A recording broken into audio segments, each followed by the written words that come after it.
Be ready. 10 seconds to go.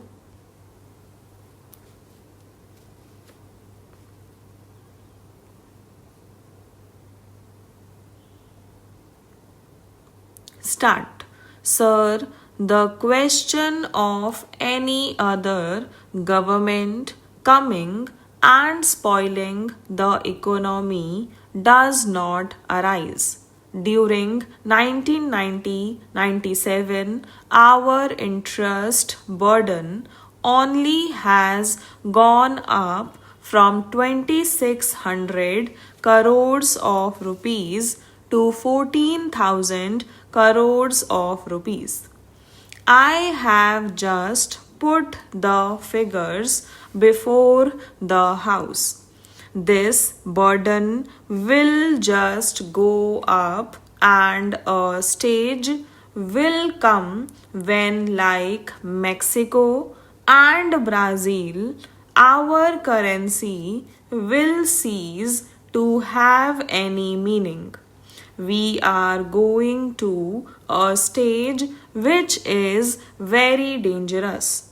Future generations will not excuse us. It is like a family. If a father squanders away all the money, the children will not excuse him. It is like this. We are squandering the money which is in our hands. We are squandering the money which we can borrow. We are also squandering the money which our sons can borrow. This is a very serious situation. I want to draw the attention of the finance minister to it.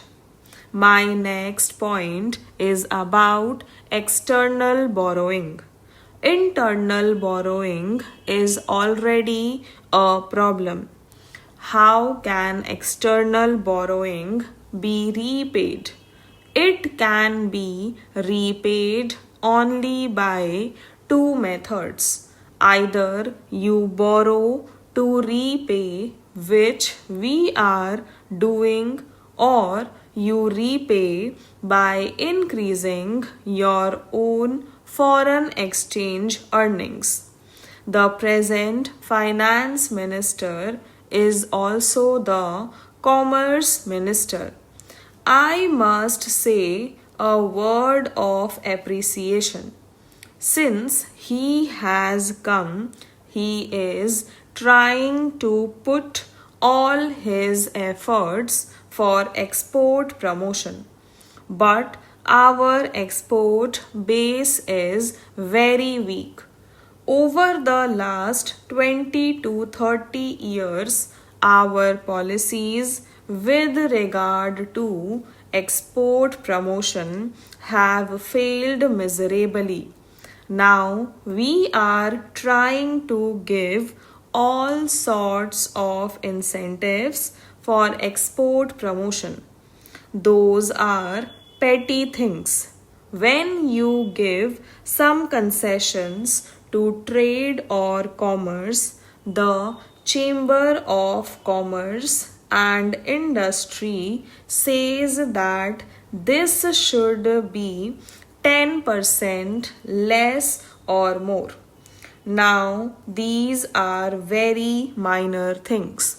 The major thing is that a country of the size of India, a country with this size of the budget and with all the resources, should have more exports.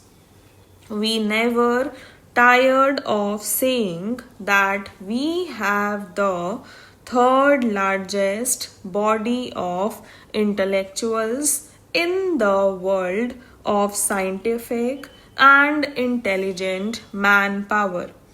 It may be a fact, but what is the use of that manpower if we cannot become an export trade surplus country? Small countries like Korea and Singapore have increased their exports tremendously. Therefore, the export policy deserves to be examined on a war footing. In spite of the efforts of the present finance minister and the commerce minister, it is not going up. What we need is not a 10% or 20% increase in exports. What we need is a 500% increase in exports. Let us put all our industrialists together. Let us call a meeting. Let us tell them that this is the country's income. It is not a question of A, B, or C making profit, but the country must get the foreign exchange. What have we seen during the last 10 to 15 years? None of the large houses who get industrial licenses from the government was able to generate foreign exchange. It is our masons, our carpenters, and our craftsmen who have gone to the Middle East and to Southeast Asia and who have earned the money and sent it to India. That is how this country has become rich. The ultimate strength of the country still lies in the small man. We have to make policies by which more foreign exchange can be earned. I will now come to the much talked about FERA. We hear of it only when some industrialist is arrested for a violation of Foreign Exchange Regulation Act.